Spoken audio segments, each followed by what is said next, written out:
There are 34 million vehicles on Britain's roads. At times, it seems as though they're all on the M1. Especially when you're travelling through the roadworks in Bedfordshire. Whenever there's an accident on this stretch, traffic on the motorway is brought to a standstill. Fire engine that's blocking the carriage. Today, it's Keith Nicholson and Andy Scales' job to get it going again.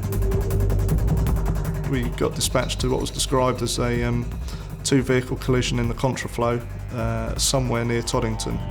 The contraflow is a way of managing traffic with lanes going in opposite directions to normal. The timing of the roadworks was such that they were down to one contraflow and one other running lane. Yeah, copy that. Do we know if they're trapped and injured or just physically? There was very, very little room for manoeuvre for the general public, let alone fire engines and ambulances and us even. It's only a bit of a rear-ender, but the occupants of the two cars involved, all 9 of them, are arguing over who's to blame. They seem to be having a few heated words amongst themselves. There are no fisticuffs or anything of that nature, but they were certainly displeased with each other. Now the cops are here, they've all got back into their cars, feeling the effects of the crash. No one had any obvious injuries. Certainly no one was pouring with blood or screaming in pain. The people in the car with the Asian family, a few of them were complaining of soreness to their necks. Nothing that would give me any great cause for concern. But an air ambulance has been called for just in case. Any suspected spinal injury is treated as if it could be life-threatening. A fractured neck cannot be ruled out until an X-ray is taken. If you are involved in an accident and you complain of neck pain or back pain, somebody gets in the car, they hold on to your jawbone, stop you from moving your neck in case you're going to strain your spinal column, and then the fire service, God bless them, they like to take the roofs off every car that they come to with anybody like that because it's the best way to extract somebody from a car. To make matters worse, another incident has just taken place. A further collision was reported probably 300-400 yards up the road, and so we were able to dispatch Chris and Tan to help us out with the one further up the road. It's another pretty minor shunt caused by rubberneckers slowing down to see what was going on across the road in the contraflow. Is it just the one vehicle here? It's just these 2 vehicles involved? Okay. All right, okay. A Polish female had collided into the back of another vehicle. Okay, do you mind coming with me to my car? We'll just have a quick chat. Go ahead. They were driving back to Poland, so they were on their way to Dover, so the female was quite upset as to what had happened. But I think it was as a result of the first accident that this occurred. Don't worry. You've not done anything wrong. Okay? Do you know what type of injuries they've got? My wife got injury in the neck. A female passenger in the car that was struck from behind has been taken to hospital with a back injury. Her husband is sure who was to blame. I was driving in my car and that car hit me. No, there was no any car before me. Right, you can go. All right? We're going to recover you. Can I stay with them? I don't think that they Yes, don't panic. From what the gentleman said, he was travelling at 45 miles an hour and there was no traffic in front of him, and all of a sudden this woman has collided into the back of him. So unfortunately, as you know, witnesses don't hang about on the motorway, they sort of tend to disappear, so it's a bit difficult to get an account as to exactly what's happened. The hardest thing to remember about any accident is normally caused by a momentary lapse of concentration. You should stay in your car, guys, always. The 2 crashes have caused chaos, which isn't being helped by some gawkers that weren't involved getting in the way. These idiots have decided to come out and have a look at what's going on. And now what's happening, the vehicles in the contraflow are reversing back to join the main carriageway because they won't get through. As these guys have decided to walk down and see what's going on and what all the fuss is about, the vehicles have started to reverse back. So the vehicle they're in is somewhere back there, hopefully making its way back here. And now they're left standing at the side of the road like a pair of numpties. After a brush with the law with a brush.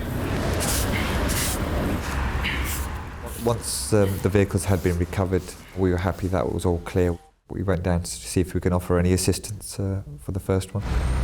After having got back into their cars, the fire brigade have now had to cut the roofs off to get all the occupants out again.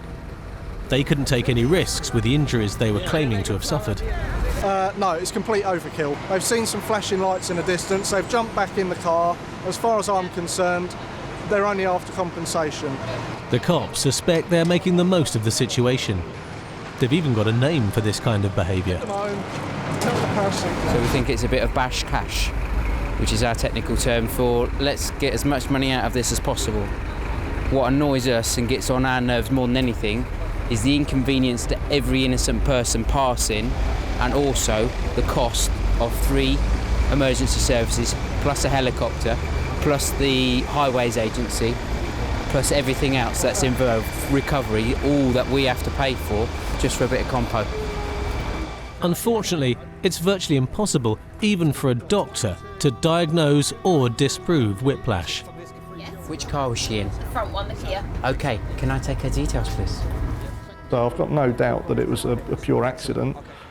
However, once that's happened, they've obviously seen the pound signs flash in front of their eyes and managed to make the most of it. Because of hospital capacity, the scene commander has tried to organise where all these people are going to, and at the moment we've got 3 people from the same family going to different hospitals.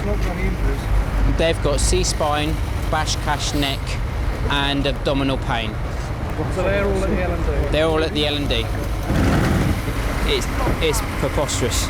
It's a waste of time, and society needs to change. It needs to change this injury claims, I'm going to get one up on you, or everything I do is going to pay out, because you don't pay out, you end up paying more for your insurance. I've never seen anything like it, where a whole family is trying it on. Chris, are we going? Yeah, we're going. See you later. Andy knows better than most what the real effects of whiplash are. There was a pursuit in Luton where the guy was driving so dangerously that I thought it necessary to force him off the road. That involved contact between the 2 vehicles. What could be considered a reasonably high speed, we were sort of doing about 25-30 mile an hour at the time, which doesn't sound a great deal, but when we ended up embedded into a brick wall, it suddenly became very, very fast indeed.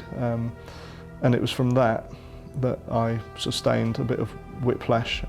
It lasted a day or 2, but there was nothing more than a couple of paracetamol didn't cure.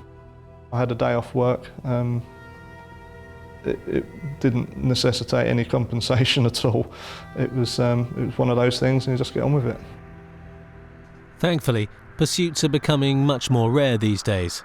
When they do happen, what sparks them off can be quite unpredictable, as Pat Reynolds recently found out after he pulled a speeder over back on the M1. Pat has got the man in the back of his car for questioning, but he's feeling a little claustrophobic. Open the door! Open the door! Open the door! No! The female passenger was outside the car. She was trying to open the back door to allow him to get out. I was waiting for the nearest unit, put it that way. I was hoping that they were going to turn up. Open the door! No. Get over there now. He's making his escape through the unlocked driver's door. Standing with my back to the live carriageway with the door open. If he had pushed me, I would have gone flying into the carriageway, and I didn't know what was coming. There could be HGVs or anything. Being single-crewed, Pat can't do much to stop the man from leaving. I tried to reason with him and talk to him and tell him not to get back in his car, but he just didn't listen. The driver had overtaken Pat doing more than 100 miles an hour. He's from Manchester and still seems to be in a hurry to get home. And then I called up the control room to let them know what was going on.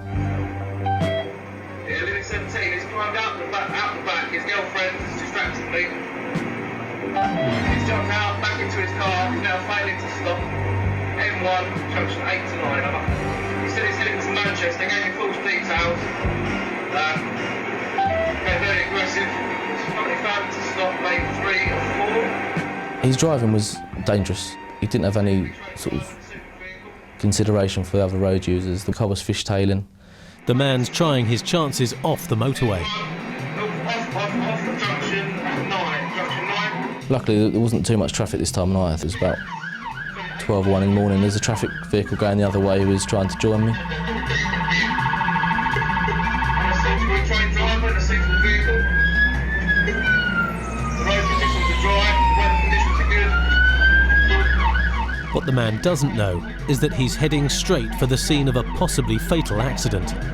Traffic units had closed the road and were investigating the scene. And I was aware he was heading straight towards that scene. I was giving the control room the commentary about where he was going and the way he was driving, and to warn the officers at the scene of the accident that he was coming their way. It's gone through the RTC closure. There could easily be another disaster.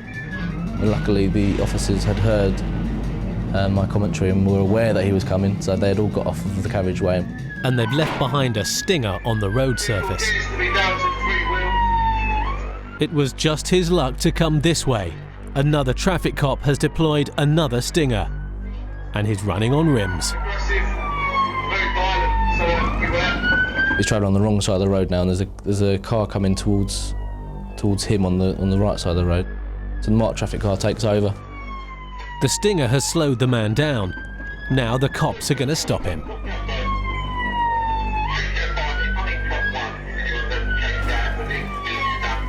He was conscious that this car was going to collide with the oncoming traffic, so decided to make some tactical contact to bring it to a stop. He was charged with driving whilst disqualified, dangerous driving, and failing to stop for police, and for driving with no insurance. Just north of London in Watford, traffic officers Ross Clark and Dave Marshall have spotted some suspicious late-night activity. There was a large group of males all stood around a couple of cars, and it looked like there was a heated discussion going on that may turn into a fight. So better than just let them get on with it, we drove around there just to see what was going on and see if we can disperse it. Some of the men have left in a Renault Clio, the rest are in a brand new Jaguar. I could just tell that something wasn't right. They all got back into this Jag, and then he attempted to do a U-turn and go the wrong way on a one-way street. You can't. You think this geezer's got a driving licence? We thought we had better have a bit of a discussion with him and make sure that he is who he's telling us he is. And you want to speak to him? Yeah. Whose car's that? It's a hire vehicle. Do you have a driving licence? You do. Do you have any ID at all on you? Ross smells a rat. It was a bit strange. Like they were trying to hide something. Pop yourself out. Chaps, you stay in the car. I'll speak to this gentleman. Just pop here. Come in. Have you ever been nicked before? Have you been drinking at all? The driver was a big old lad. Okay. We're going to have a bit of a problem if I can't identify you and you've got no ID. He must have been about 6'2", and he was just really kind of sullen. Your name? Imran. Sorry? Imran. How do you spell that? I-M. I-M. R-U-L. Hussein. Always suspicious when people chew gum. You do me a favour, just spit your gum out. Blow towards me? Nothing at all? I've had a little bit, but not a long time ago. He had to bend quite far down to blow into my face, and he smelled of alcohol. Got any points on that licence? Couple. Two points? Couple. What was that for? I can't exactly remember at the time. Okay. All right, because of the manoeuvre you performed there.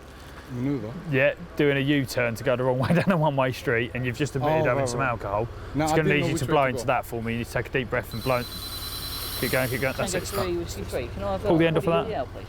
Alpha India November. First name is India Mike Romeo. What does that say? You failed, mate. All right, so you've blown 44, which is over the roadside limit. Is that a U or an L? Imrul. You. You. Oh. You are known to us a lot. Just hang on, Can you mate. do me a favour? Can you just put them in your pocket? Just go out of custody. What's that? One new? No, it's H jewelry. Yeah, give me the jewelry, innit? It's on a brigade. Just give it to him. Officer, can I take the jewellery? Yeah. Ross and Dave have got themselves a drink driver, but are pretty sure there's something else going on. Just stand here and talk to me. You've got a really expensive Jag there that's a hire car. Where does that come into it? And then there was all that swapping over of jewellery and stuff like that. Thank you. Dave has discovered a small bag of cannabis. Booker then? Me.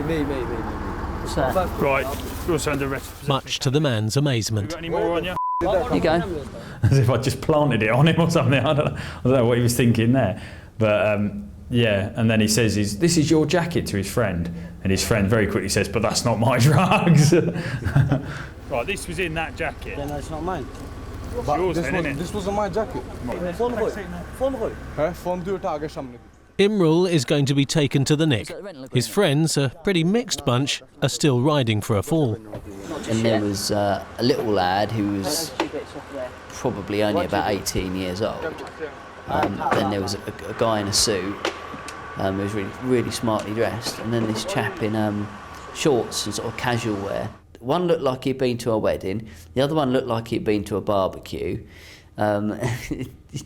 What's going on? Who's Shah Ahmed? Shah Ahmed, that's my friend there. So he's not insured to drive that then? Sorry, who? This guy in the back of the car here isn't insured to drive that car, is he? He is. And an additional driver of Ashrak Ali? Yeah. Who's Ashrak? He's one of my friend's uncles. So he's not this bloke's not either of those two people, is he? Sorry? The guy in the back of this car here is not listed on that policy, is he? So he shouldn't be driving it, should he? He's not insured to drive it.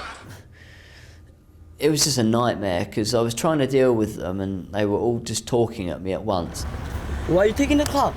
Because none of you lot are allowed to drive it. He's been driving it and he shouldn't be driving it. Yeah, let him come, I'll call him, he'll come right now. Where's the keys then? He needs the keys to drive it, doesn't he? If he's playing silly buggers and whatever he's done with the keys... He's a silly bug anyway. They're trying anything not to lose their Jag, but they're getting nowhere fast. He's under arrest now, mate. All right. One of them had the keys and they were just messing around. They wouldn't give us the keys. If you want, just watch him for a second. I'll get a local unit down and sit with that, recover it. When you pulled us over, yeah. I wasn't the driver to the vehicle. Please just look in if you can. You drove it off. The driver is insisting that he wasn't driving the car, but that one of his friends was. And the friend has got the proof that he's legal to drive it. I've got my counterpart on me, that's about it, officer. You've got your counterpart and your bank card. Basically, But there's a problem. my license has been confiscated, isn't it? I need to go collect it. It's been confiscated? Yeah, because basically my nephew took it without my permission. Right, and... He tried getting into a club. Right. Yeah. Now basically I need so how are you going to prove to me that you're the person you say you are then? Basically, officer, if you don't believe me... Are you... Seriously? Yeah. I ain't got a problem with it, it's about, you can take me home. Seriously, you can take me home, my mum will confirm it. I don't want to take you home. My mum will confirm it. Seriously, I'm not. He was clearly no older than 18. He looked so young. Buddy, I don't really believe that you are who you say you are. You don't? No, I don't. He was trying to convince me that he was 33, and no way. Whatever he's been taking, I want some of it. Sorry? Give me the car keys. What you want to... Take him home. I don't want to take him home. Why not? He's under arrest. I'm not going to be taking you home, am I? Coincidentally, the photo card part just wasn't there. So I didn't believe him for a minute. Not just yet. So, no, he wasn't getting the car. Right. Are we going to get this 165 aid? Well, can we prove who the owner of that is at the moment, who's been rented that car? Fella, you're really beginning to grate on me. Open my door again and you will really upset me. Go over there, stand there and get out of my face. You understand me? Who? Right. Where was I? You were telling me who's got this car. Yeah, this little fella there reckons that he's the bloke on the hire agreement. Yeah. But he hasn't really produced me any good ID, so I don't believe him. By all accounts, he's older than me, and look at him, he looks the youngest out of all of them, doesn't he? I was inside, they're not clear. So where's the bloke? I'm outside, look, son, look. Like I told you before, I'm talking like this right now, so it doesn't look like I'm talking to anyone. The man spilling the beans through gritted teeth. I cannot do anything. I cannot mess around with these people. When you lot came around and when you lot gave the directions, He was a bit like a ventriloquist dummy, wasn't he? He was sort of sat in the back of the car, just talking like this. He goes, I can't let them know I'm talking to you. And I was sort of, what are you doing? Look, they're not finding that me.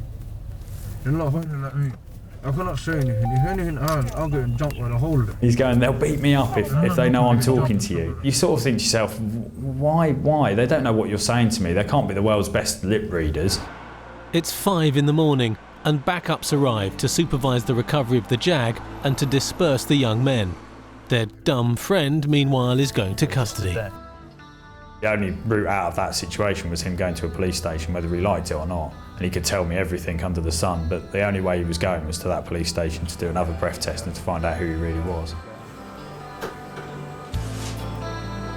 Okay, it's come up 44 and 46. And we take the lowest reading, which was 44. And he gets what's called a statutory option if it's 40 to 50, where he can go for a blood sample instead of the breath test. And he chose to do that. If I put you in your cell here, a doctor will come out and take blood from you shortly. If I can remember which cell, 2. I think. It's this one. The man's got a problem with the sleeping arrangements. For some reason, there was a mattress in his cell which was a thin one, and he had to have a thick one. We want you to not have a comfortable night's sleep. Been on for a nearly 10 hours, 11 hours, and I just wanted to go home. And the easiest way to go home was just to give him the mattress he wants. Right. See you in a bit. Upstairs, after getting the results back from the man's fingerprint check, Ross has got some food for thought. We've been telling pork pies about who he is. He's a disqualified driver. And this is the second time he's been caught disqual driving. Yeah. And the third time drink driving, I think. Beautiful. And it's your face I'm looking for. When we actually found out who he was, his history was just as colourful as the other person that he said he was. Right, have you got a big rose on your back? A big rose? Rose. Yeah, death rose. Right, yeah, that's it. When we went into the cell to say, look, the game's up, we know who you are, your fingerprints have come back and you're disqualified. Is it Rajon? We're spelled Raz on there. You're a disqualified driver? Yes. You're further under arrest for disqualified driving. He didn't even bother getting out of bed, he was just sort of there with the blanket pulled up and he's like, yeah, okay, that's me. With the early morning rush hour well underway, the M1 north of London and the surrounding area is not a place for the faint-hearted. To make matters worse today, the control centre have spotted a problem. Yes. Sorry, go again with that. A very unusual job has come in. Got immediate response. A414 Hatfield. Spot in the middle of the road. Traffic cop Chris Payne is going to take care of the situation. Whereabouts? Got GPS in our cars. Control room can see where we are, and at that moment, unfortunately, I was the closest unit, and unfortunately, the rest of my colleagues were scattered about further afield, so I drew the short straw. Chris has a view on swans. He's used to dealing with troublemakers. They're violent little things. Yeah, Sierra 6 is sitting on the central grass verge. I'm just putting a rolling block on the Hertford. A rolling block is a way of backing up all the traffic behind the patrol car and bringing it slowly to a halt. So that then creates a sterile area in which you can work to deal with whatever incident you'll go into. Experience means nothing with these things. Oh, look, there you go, saying hello. You think of swans as those lovely animals that you're feeding on a Sunday morning with the kids. They're not. They're violent. They really are. Being caught up in heavy traffic, it's no wonder this one looks a little cross.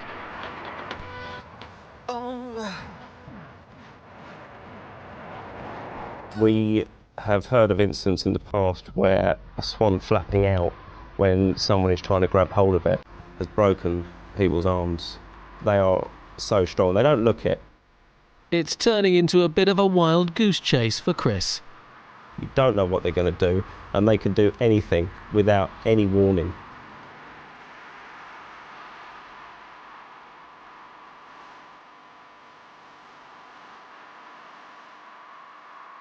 He went to take off, but he headed towards the central barrier. My heart stopped. I'm hoping he don't fly straight into that oncoming traffic. I'm very worried that this thing's going to jump straight into the path of oncoming traffic on that side. I'll see what I can do for you. Thank you. Thank you for the time off and turn out. You're going to be just quick. Can you go on and lead us to the A414 between Harvard and Hatfield? You know the big said reservation? We found a swan. And it is quite funny to watch, but it does have a serious point, and any second it could have gone horribly, horribly wrong.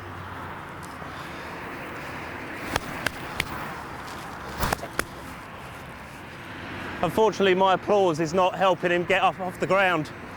It's a lame duck, as far as this morning's commuters are concerned. I'm going to have to open up this for a bit, because Uniform 6 is on their way, but they're going to be some time, so I can't keep this blocked for the entire time. It's going to make a lot of people unhappy. So I'll stick the car on the verge. As long as he stays still, then we'll just leave it at that for now until the other unit gets to that end, and then we can get a total block on and try and get him off. While Chris struggles to get his feathered friend to stretch his wings,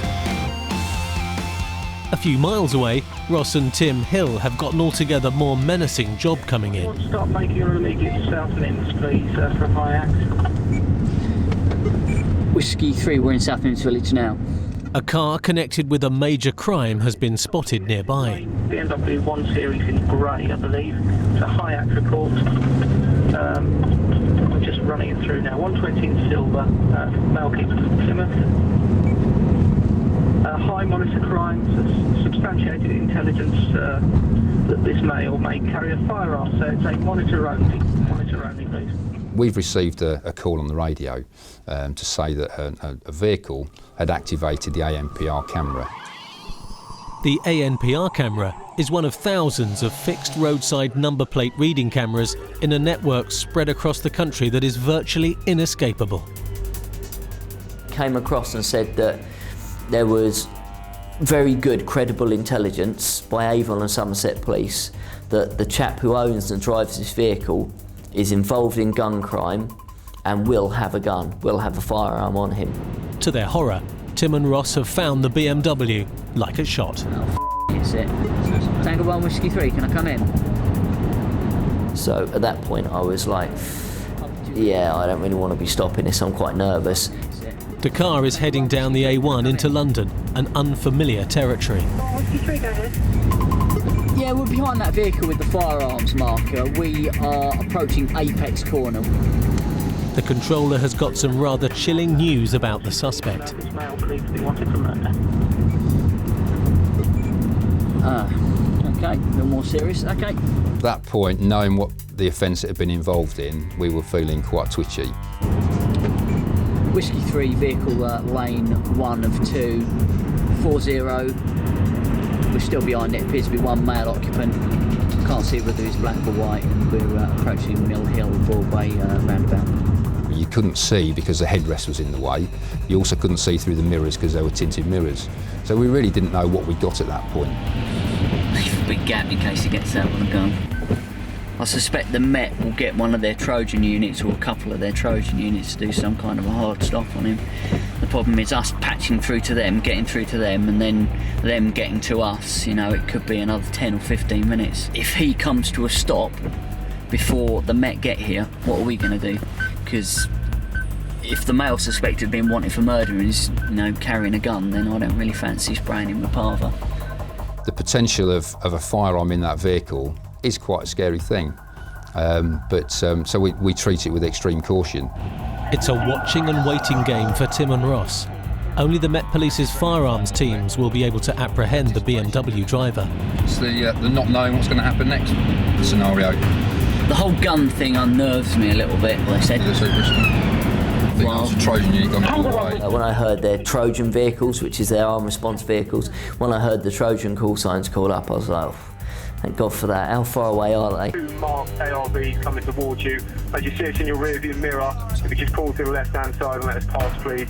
And then if you can put a roadblock in, sort of about 20, 30 metres behind us, just allow us to conduct a stop. Over. That's all received, we will do. It's the vehicle directly in front of us. I'm happy now people are here with guns. The Met Police are taking over. Their country cousins from Hertfordshire can breathe easy again. It was quite a relief when they said they were on Willesden High Road, and then they said, so we can come in, so we sort of backed off. And then they came in and put a stop. The chap just got out and they took him away from the vehicle and searched him. And it appears the information about the man was right. He is armed. In a carrier bag in the boot was a handgun. Okay. Tango 1 Whiskey 3, there is a firearm in the vehicle. Right, buddy, telling you now you've been arrested on suspicion of murder, also under arrest on suspicion of possession of a firearm. Okay, come with me, bud. Are you being serious? Do I look like I'm being serious? Murder? Absolutely. The gun is a replica, but still a very convincing looking one. They've got the wrong person in it, it's on the street. It's not an offence to have it, as long as he's got a legitimate reason. He was cool, he was calm, almost arrogant. He's adamant he's got nothing to do with any fatal shooting at all. So as if to say, you prove I was involved. On my way to the barber shop to get a haircut, and look at the harassment what I'm getting. He had a smirk on his face, he was laughing on the way back to custody. Meanwhile, back on the dual carriageway in Hertfordshire, Chris isn't laughing. The traffic has resumed, but he's still got the bird to bag. But I really don't think this thing's going to move of its own accord. RSPTA are only about 15 minutes away, so hopefully they'll be able to come out, shift it off for us and, yeah, drop it home. Chris has got a name for his new friend. I called him Keith. Last one I dealt with called Bob. So, yeah, Keith and Bob. I had half the shift turn up in the end. More and more people kept turning up. Stay and babysit a swan deer. 3 police cars there at one point. About 5 officers there dealing with a swan. More importantly, the expert from the RSPCA has arrived. She got out a weapon of choice, which didn't look nice. From the looks of it, the swan has dealt with that before. He knew exactly what was going to happen. But coy Keith is having none of it. Go on, Sam. Go on, Keith. It was like watching a 737 take off. The term swan song comes from a legend that while mute all their lives, swans sing just before they die. Thankfully, Keith hasn't started singing just yet. The man arrested in London isn't singing at all either. He's adamant the cops have got the wrong man. His story was that he had been involved in the gang scene and he had been around firearms, had been arrested for firearms and stuff like that, and he had turned a leaf over in a book, and now he was promoting youngsters getting out of gangs. That replica firearm was a prop. The gentleman here has been arrested for the offence of murder. Coincidentally, Avon and Somerset Police were already at Wembley Police Station dealing with another offender from the same incident. So we were able to liaise with them, and ultimately they came across and they dealt with the offender. So it was more a case of us then putting him in the cell, seizing his clothing for evidential purposes, writing out reports, which took some time, and then hand the whole job over. The ANPR camera network is all very well for picking out dodgy vehicles that have been put on the police's computer database, but only cops in cars can spot road users committing everyday offences like those in this oncoming van. No seatbelts on any of them. PC's Chris Thompson and Neil Crozier have got well-trained eyes for the job. You can clearly see that the driver and the passenger nearest the passenger side door didn't have their seatbelt on. People do different things when they're not wearing their seatbelt for some reason. They seem to highlight it to you as opposed to just driving like they normally would do and not wearing it. They'll lean to one side, or they'll have an arm there, or they'll start scratching here just to try and mask the fact that that belt's not across. Tango 1 Whiskey 7 for vehicle check, please. The van's looking a trifle overloaded as well, with all sorts of stuff. Wardrobes, just general scrap really. Heavy, vehicles insured to Neil's got good reason to believe what he saw at first sight. You know, generally seatbelts are black. It's quite obvious if you haven't got it on. You know, I'd rather someone just hold their hands up and say, I'm sorry, I haven't been wearing it, instead of us standing there having to have some sort of like argument of the fact that I know they haven't got it on, and they're trying to convince me that they have. I've had my seatbelt on, brother, but it's a bit broke, that's all. No, you didn't, because you got a nice orange shirt on. I could quite clearly see as you went past me, you didn't have a seatbelt on. Can't do me for that, can you? Yeah. No seatbelt. Yes. All right, basically we're trying to cut down on the amount of road deaths that are happening in Hertfordshire. Yeah. All right, already this year, we're coming up to our yearly total in a 6-month period. Yeah. All right, obviously your front passenger ain't got a seatbelt on either. Yeah, it was wearing the camera. So in my mind, people that don't wear seatbelts are stupid. It's there to save your life at the end of the day. In 1 week I had 3 seatbelt fines, believe it or not. So what's that mean to you? What? Wear your seatbelt. If it's broken... It ain't broken, I just can't. To be honest, mate, I can't wear one. Why is that then? I just can't wear one. Too fat. There are people out there that actually say that, oh yeah, I had one last week, you know, I should wear it. 2 weeks to pay, innit? Yeah, oh, 28 days, mate, it's 4 weeks. 4 weeks, well, I'll pay it in 2 weeks. The £60 fines are adding up for the scrap dealer, who can't have very deep pockets. Where are you taking all this in? It's taking it to the scrapyard. Oh, Camel Line. There's definitely not enough scrap that they've got loaded on the back of that lorry that's going to pay for 2 fines of £60. There's only, I bet there's not 30 quid on there, mate. Yeah. 1, 2, 3. Pays for a pint, like that, doesn't it? Anyway, obviously my boys basically, you know, been doing the scrap dealing for a little while. So, but you know, they're decent enough chaps. Seatbelts, women, beer. Just lost £120 because we've stopped them.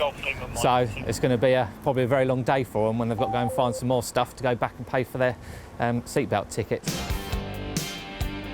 98% of the people out there are very nice to us. It's only the odd 2%.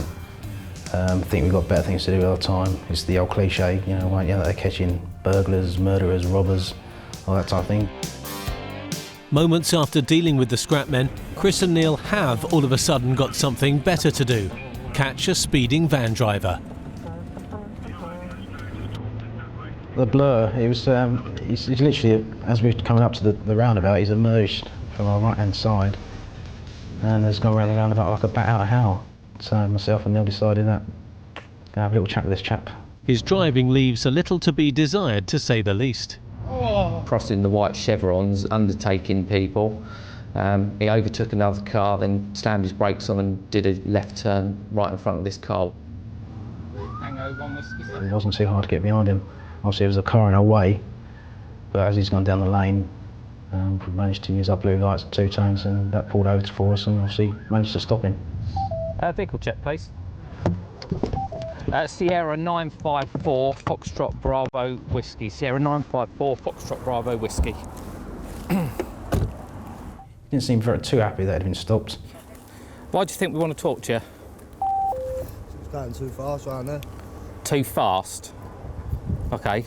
At one point, you nearly lost it. Undertaking, going across white lines, and then braking heavily and turning in front of people. Do you find that an acceptable standard of driving? I don't know. No. A lot of people would class that as dangerous driving. The most dangerous thing, basically in my mind, was when he's undercut the other motorist and pulled straight in front of him, then immediately turned to the left. Have you got your driving licence on you? No, I haven't. No. You haven't? Have you actually got one? You got any ID on you? No. No, so I've got to trust the details you're going to give to me. What's your surname? Turner. Turner. And your first name? Max. And he gave me his details, which we checked, which all came back in order. Okay, and whose van is it? My work partner, Ben. It's your work partner's van. Okay, why haven't you got any tax in it?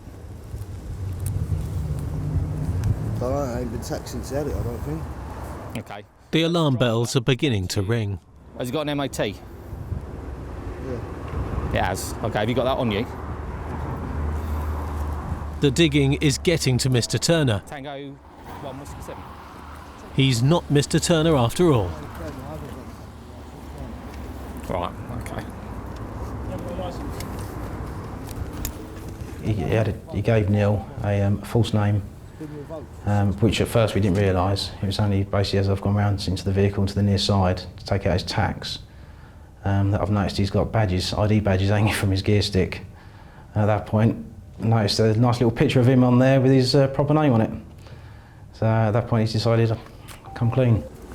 Ben Weston, is that you? It is, revoked for 6 months. Sorry? It's been revoked for 6 months.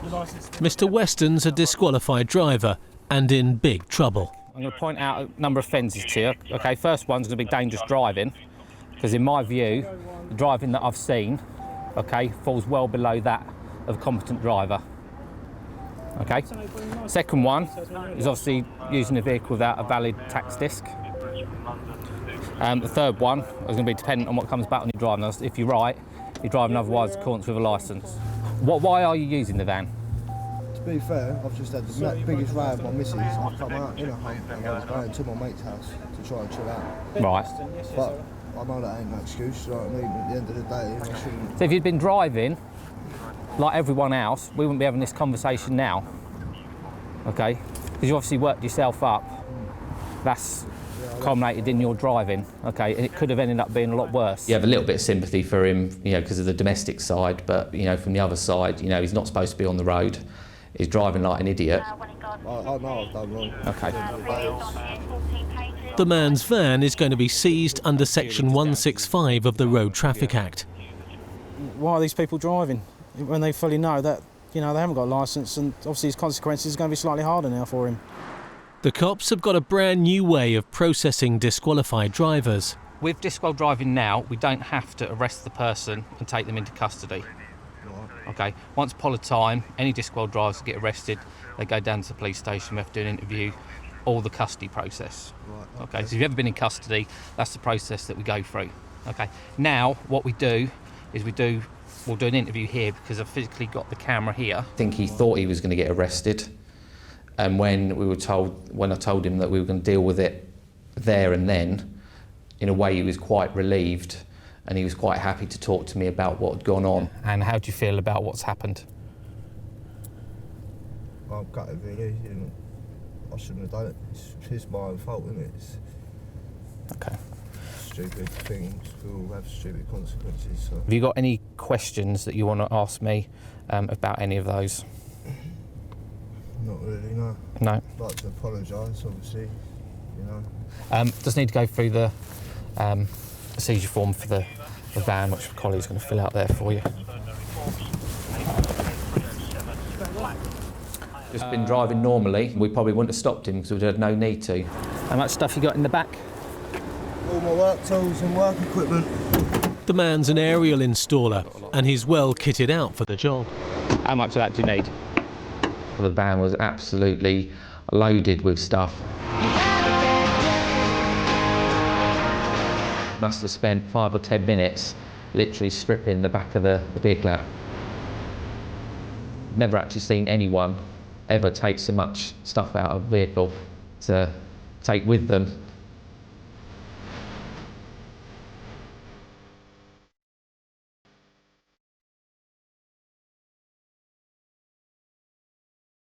I feel gutted really. I mean, that's all my work stuff that you can see there next to me. I've obviously now got to find another vehicle for Monday morning, get it insured and all legit for my mate to use to get us to work. So pretty gutted considering the row was over money because we've got none at the minute. It's yeah. They're doing their job. I was wrong to drive without a licence. I was driving erratically, so what comes to me, I expect. You know, I did wrong, you've got to expect to pay for them consequences, but obviously my mate is now suffering, and you know, I think that's a bit unfair. They could have let him come and pick the van up considering he's all legal in it. But yeah, I don't really know what's going to happen now. Unfortunately, what is happening is that his illegal van is being taken away to the pound.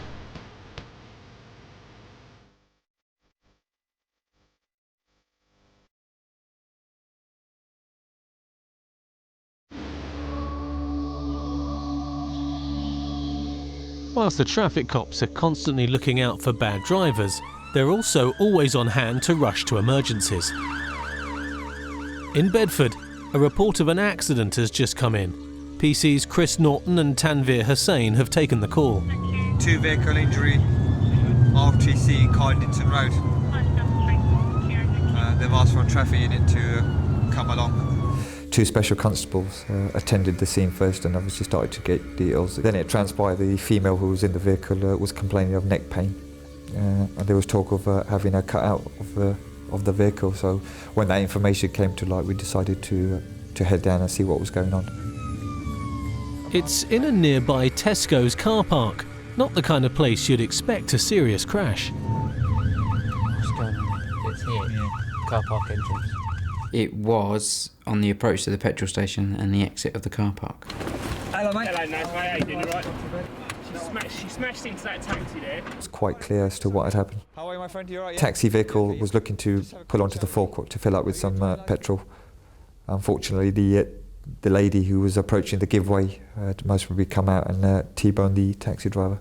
Your colleagues have got the information on that. It's a case of what can happen when someone doesn't put on their seatbelt. She's gone forward, nutted the steering wheel, head pain, neck pain. Okay. Has she then reversed back at some point, or do we not know that?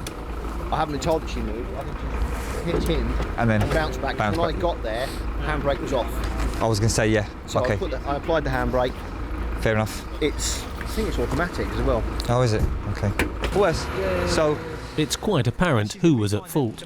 The driver of the taxi didn't have any injuries at all because it was just an impact upon his near side front wheel. The girl, she wasn't wearing her seatbelt. She banged her head on the steering wheel and then travelled far back and she was complaining of neck pain. The injured girl's father has turned up. You're her father. Okay, have you given him all her details yet? He seems to know the taxi driver. We're just trying to make sure that they're going to... This is okay, I know him very well. Do you?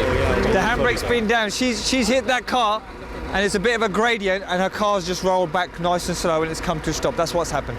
The girl's brother has arrived as well to add his weight to the argument.